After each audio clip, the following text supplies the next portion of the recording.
There fell down many slain because the war was of God.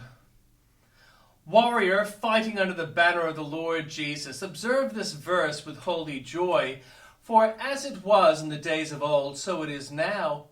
If the war be of God, the victory is sure. The sons of Reuben and the Gadites and the half-tribe of Manasseh could barely muster 45,000 fighting men, and yet in their war with the Hagarites they slew men 100,000, for they cried to God in the battle, and he was entreated of them, because they put their trust in him.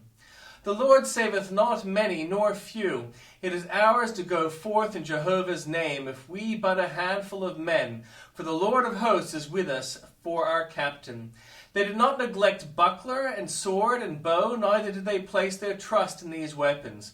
We must use all fitting means, but our confidence must rest in the Lord alone, for he is the sword and shield of his people. The great reason of their extraordinary success lay in the fact that the war was of God.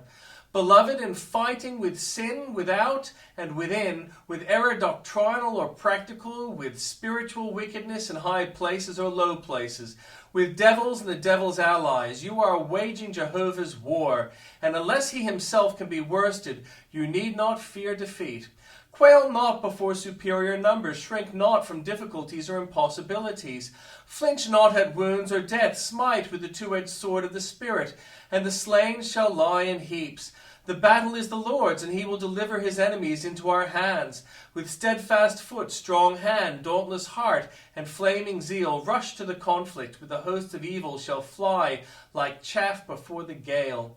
Stand up for Jesus, the strife will not be long. This day the noise of battle, the next the victor's song. To him that overcometh the crown of life shall be. He with the King of glory shall reign eternally.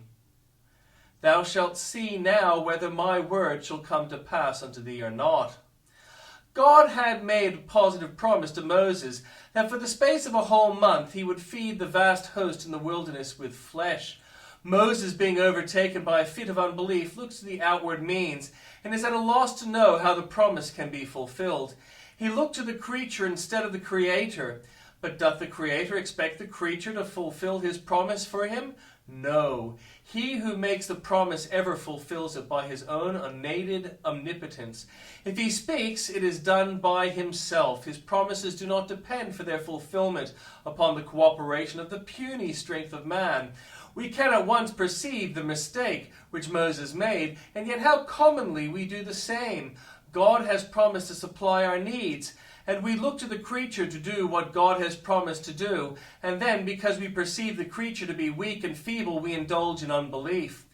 We to that quarter at all. Will you look to the North Pole to gather fruits ripened in the sun? Verily, you would act no more foolishly if you did this than when you look to the weak for strength, and to the creature of the Creator's work. Let us, then, put the question to the right footing.